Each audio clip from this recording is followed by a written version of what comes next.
Late us discuss about CVS. इसमें हमने सारे के सारे important points related to NEET INICET एक जगह कंपाइल किए हैं। तो अब हम स्टार्ट करते हैं। इसमें हम इस पेज पे बहुत सारी चीज़ें लाए हैं, like wind castle effect. Wind castle effect जो हमारे पास होती हैं वो कौन दिखाता है? जो हमारे पास सेंट्रल आर्टरीज होती है, like aorta, renal arteries and carotid arteries. But कौन नहीं दिखाता है, ये क्वेश्चन पूछा जाता है। वो कौन सी होती है हमारे पास? रेडियल आर्टरी, फ्यूमोरल आर्टरी, ये नहीं दिखाते हैं क्योंकि ये पेरिफेरल आर्टरीज है। तो विंड कैसल इफेक्ट क्या होता है? जो हमारे पास ये आर्टरीज होती हैं, जब इनमें ब्लड एंटर करता है तो ये पुश बैक करती हैं, रिकॉइल करती हैं। उसे हम क्या बोलते हैं? Wind castle effect. दूसरा हमारे पास ये विंड कैसल इफेक्ट कंप्लीट हुआ। दूसरा हमारे पास आता है कार्डियक टेम्पोनेट। कार्डियक टेम्पोनेट में क्या देखने के लिए मिलता है? Blunted y decent.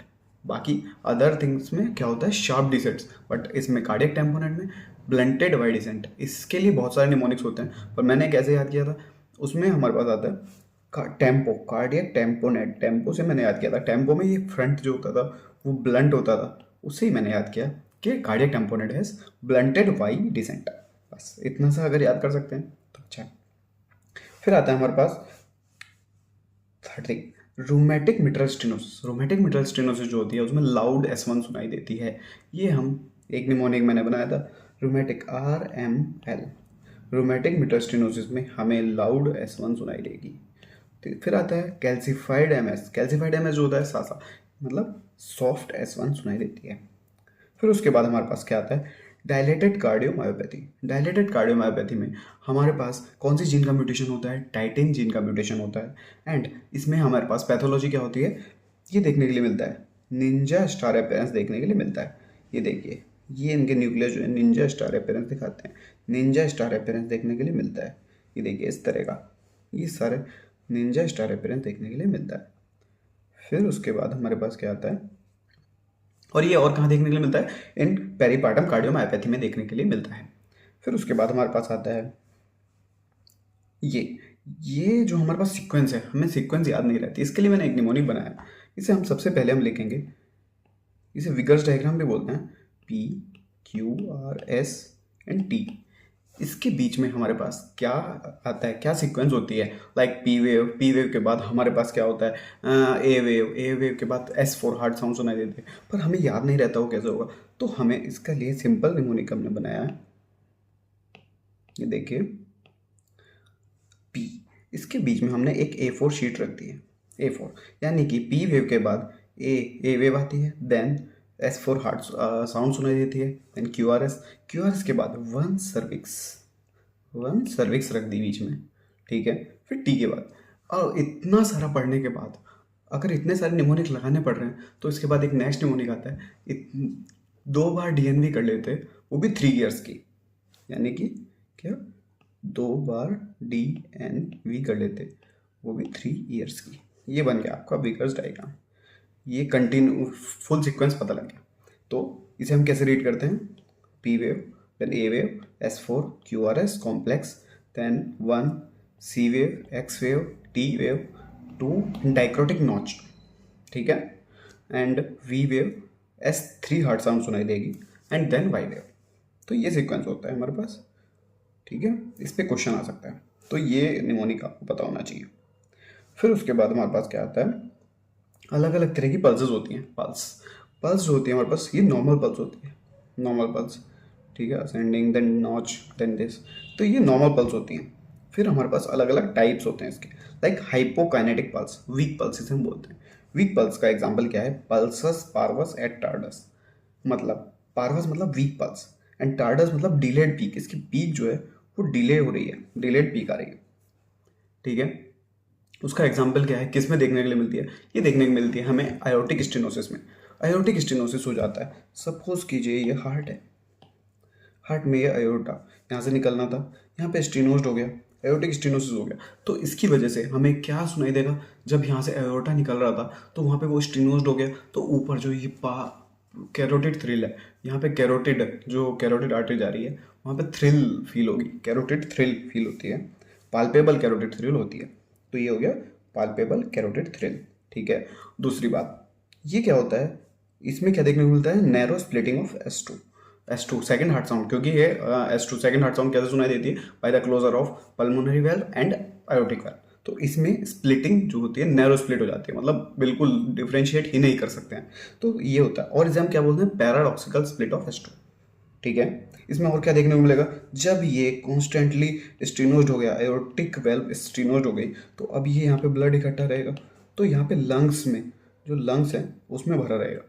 तो इसकी वजह से क्या होने लग जाएगा, एक्सर्शनल डिस्निया, लंग में लंग वॉल्यूम इंक्रीज हो जाएगा, पल्मोनरी कैपिलरी प्रेशर इंक्रीज हो जाएगा, एंड उसे सांस लेने में प्रॉब्लम होगी, एक्सर्शनल डिस्निया हो जाता है। ठीक है, दूसरा, ये जो पल्स होती है, पल्सस पार्वस एटार्डस, ये जो एरोटिक स्टेनोसिस की पल्स होती हैं, ये इंक्रीज होती हैं ऑन स्क्वेटिंग। ठीक है, स्क्वेटिंग करने पे ये इंक्रीज होती हैं।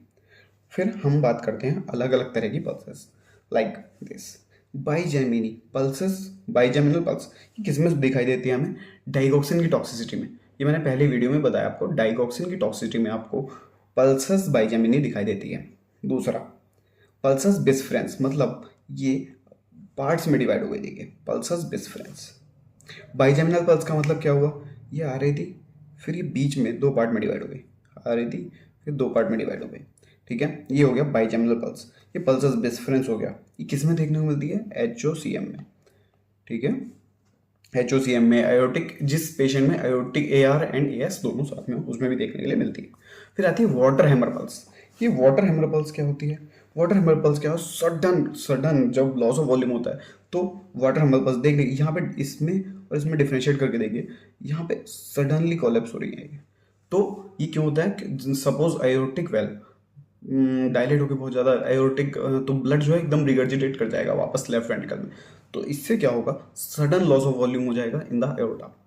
ठीक है, तो ऐसा ये पल्स ऐसी देखने के लिए मिलती है। ठीक है, फिर आती है पल्सस ऑल्टरनेंस, मतलब एक पल्स तो हाई जाएगी, दूसरी पल्स लो जाएगी, एक हाई फिर लो, हाई एंड देन लो। ये किस में देखने को मिलती है, लेफ्ट वेंट्रिकुलर फेलियर में, लेफ्ट वेंट्रिकुलर फेलियर में। ठीक है, फिर आता है एक इलेक्ट्रिकल अल्टरनेंस। ये पल्सस अल्टरनेंस, इलेक्ट्रिकल अल्टरनेंस, मतलब ECG पे देखने के लिए मिलेगा, वो किस में देखने को मिलता है, इन कार्डियक टेम्पोनेट में। कार्डियक टेम्पोनेट में हमें क्या देखने को मिलेगा, इलेक्ट्रिकल अल्टरनेंस, यानी कि एक पल्स तो देखिए यहाँ पे, एक इतने नीचे, एक हाई एक लो, पल्स नहीं, इलेक्ट्रिक ECG में आर वेव, जो आर वेव है वो हाई जा रही है, लो हाई लो, तो ये होता है इलेक्ट्रिकल अल्टरनेंस। ठीक है, फिर ये हो गया तुम्हारे पास अलग अलग पल्सेस दिखा दी। फिर आता है ऑर्थोस्टैटिक हाइपोटेंशन। क्या होती है, ऑर्थोस्टैटिक हाइपोटेंशन होता है कि अगर हमारे पास एक पेशेंट लाई डाउन पोजीशन में था, ऐसे पोजीशन में था, और हमने उसे खड़ा कर दिया, उसे स्टैंड करने के लिए कहा, तो हमारे पास जो BP था उसमें, इसमें सपोज x/y था, तो इसमें x जो हमारा BP होगा वो डिक्रीज हो जाएगा, -21 एंड y -10, इतना BP का चेंज आएगा। मतलब कि जब वो खड़ा हो जाएगा तो उसका BP लो हो जाएगा, क्योंकि सारा का सारा पूल होने लग जाएगा नीचे, वीनस रिटर्न लो हो जाएगा, तो उसका BP जो होता है वो कम हो जाएगा। तो यानी कि अगर इसकी डेफिनेशन क्या कहती है, अगर कोई पेशेंट लाई डाउन पोजीशन से स्टैंडिंग पोजीशन में आता है तो उसके BP में सिस्टोलिक BP -20 का चेंज आना, एंड माइनस और मोर देन 20 का चेंज आना, एंड डायस्टोलिक में मोर देन 10 का चेंज आना ऑन 3 मिनट ऑफ स्टैंडिंग, और लाई डाउन पोजीशन में मतलब 60 डिग्री हेड अप पोजीशन में। ठीक है, फॉर 3 मिनट का इसका टाइमिंग होती है। ठीक है, ये बताया मैंने, टाइटिन म्यूटेशन बताया था। फिर उसके बाद हमारे पास क्या आता था, हाँ वेंट्रिकुलर फिब्रिलेशन। अब सपोज कीजिए वेंट्रिकुलर फिब्रिलेशन हो जाता है, वेंट्रिकुलर टैकीकार्डिया होता है, तो हम क्या देते हैं, फर्स्ट हम देते हैं एपिनेफ्रिन, देन एम्योडारोन, अगर वो भी काम नहीं कर रहा तो हम लिग्नोकेन देते हैं। ठीक है, आई थिंक इस पेज का हमने सब कवर किया है। नेक्स्ट पेज हम डिस्कस करते हैं next video. Thank you so much.